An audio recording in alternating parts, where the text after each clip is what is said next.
Bismillahirrahmanirrahim. Assalamualaikum warahmatullahi wabarakatuh.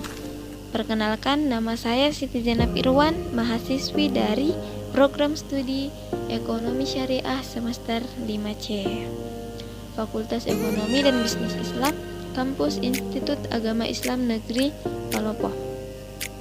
Di sini saya akan menjelaskan mengenai komunikasi pemasaran level global atau Integrated Marketing Communication. Nah, sebelum itu saya akan menjelaskan terlebih dahulu apa sih komunikasi pemasaran itu. Nah, ini dia. Komunikasi pemasaran adalah sarana di mana perusahaan berusaha menginformasikan, membujuk, dan meningkatkan konsumen secara langsung maupun tidak langsung mengenai produk dan merek yang mereka jual. Komunikasi pemasaran juga merupakan aspek yang paling penting dan menjadi penentu suksesnya pemasaran. Sedangkan komunikasi pemasaran global merupakan efektivitas komunikasi pemasaran yang melewati batas-batas negara atau dapat dikatakan cakupannya sangat luas.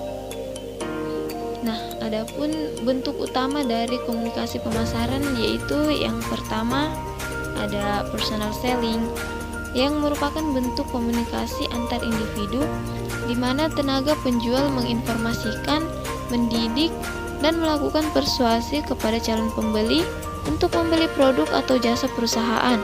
Hal ini dapat dilakukan dengan cara interaksi tatap muka dengan satu atau lebih calon pembeli, serta dapat dilakukan dengan presentasi penjualan dan lain-lain. Yang kedua, advertising, yang merupakan segala bentuk presentasi non-pribadi dan promosi gagasan barang atau jasa oleh perusahaan dan tentunya harus dibayar. Kemudian hal ini dapat dilakukan dengan cara membuat iklan di media cetak, iklan di media elektronik, dan lain-lain. Kemudian yang ketiga ada sales promotion, merupakan sebuah kegiatan pemasaran yang mencoba merangsang terjadinya aksi pembelian suatu produk dengan cepat. Caranya dapat dilakukan dengan menggunakan kontes, games, kupon, voucher, diskon, dan lain sebagainya. Kemudian yang terakhir adalah public relation. Public relation ini merupakan berbagai macam program yang dirancang untuk mempromosikan atau melindungi citra perusahaan atau produk individualnya. Nah, dapat juga dikatakan bahwa humas ini bertujuan untuk menghasilkan publisitas yang baik. Selain itu, humas juga terbagi atas dua macam. Yang pertama yaitu sponsorship marketing dan yang kedua publicity. Kalian dapat melihat di sini ada beberapa contoh bentuk pemasaran global yang dilakukan sebuah perusahaan. Nah, gambar yang pertama tampak seorang pegawai yang sedang memperkenalkan produknya kepada calon pembeli. Yang kedua, nampak sebuah perusahaan yang menggunakan iklan media elektronik. Kalian pasti sering menemukan iklan ini di saluran televisi. Kemudian gambar yang ketiga, di mana perusahaan mencoba menarik perhatian pelanggan dengan memberikan potongan harga untuk produk tertentu. Dan gambar yang terakhir, di situ ada sebuah perusahaan yang melakukan program untuk mempromosikan produknya. Strategi komunikasi pemasaran global. Nah, dalam melakukan transaksi pemasaran secara global, kita memerlukan teknik dan strategi yang bisa diterapkan untuk mewujudkan proses komunikasi pemasaran menjadi lebih efektif. Yang pertama yaitu menggunakan bahasa internasional. Komunikasi pemasaran global akan efektif jika kita menggunakan bahasa internasional yang akan memudahkan informasi yang sifatnya promotif dan akan disebarkan dalam bahasa yang banyak diketahui oleh orang. Kemudian yang kedua, menyediakan fasilitas terjemahan. Fasilitas terjemahan ini akan memudahkan proses komunikasi antara pihak-pihak yang mungkin memiliki perbedaan bahasa. Kemudian yang ketiga, menggunakan kalimat persuasif. Di sini kita mengajak atau mempengaruhi seseorang agar yakin dan tertarik dengan produk atau jasa yang kita tawarkan. Kemudian yang keempat, membangun jaringan komunikasi skala internasional. Nah, proses pembangunan jaringan informasi ini bisa dimulai dulu dari skala yang lebih kecil, kemudian kita tingkatkan ke skala yang lebih besar. Yang kelima, membuat branding, di mana branding ini merupakan cara yang juga sangat efektif untuk membuat suatu karakteristik pada perusahaan atau pelaku bisnis.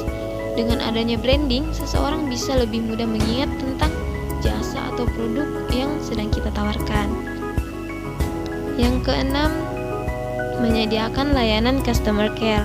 Layanan bantuan ini akan memberikan kedekatan dari produsen terhadap konsumen.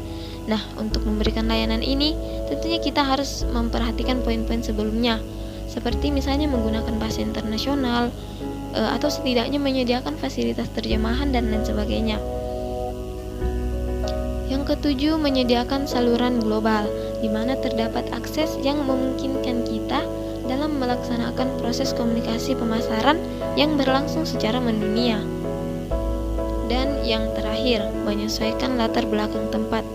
Nah, bagaimana cara kita melayani orang lain dengan mengetahui latar belakangnya adalah merupakan salah satu strategi yang baik untuk meningkatkan kepercayaan. Ada 5 cara untuk memasuki pasar luar negeri. Yang pertama yaitu ekspor tidak langsung, di mana perusahaan bekerja melalui perantara independen untuk mengekspor produk mereka. Langkah ini merupakan langkah awal bagi pebisnis baru di dunia internasional. Kemudian yang kedua, ekspor langsung, yaitu perusahaan memutuskan untuk mengekspor langsung produknya dengan harapan tingkat pengembalian investasi yang lebih besar.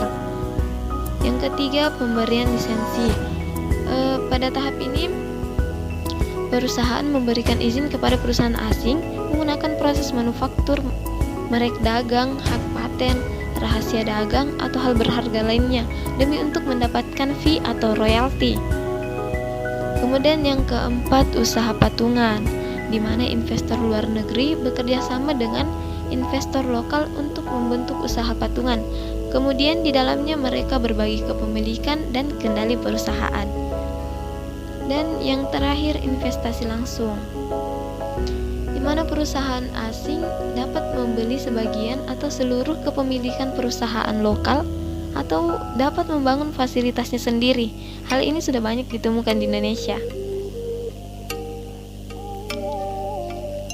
Adapun variabel-variabel yang mempengaruhi komunikasi pemasaran global terbagi atas 2 macam, yaitu budaya, yang meliputi simbol, institusi dan kelompok, serta nilai.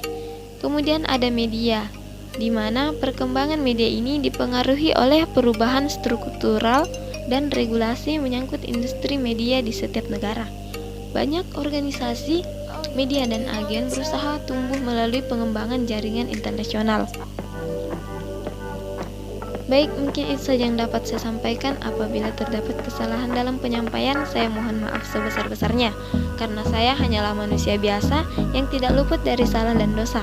Saya akhiri dengan ucapan wabillahi taufiq wal hidayah. Wassalamualaikum warahmatullahi wabarakatuh. Terima kasih.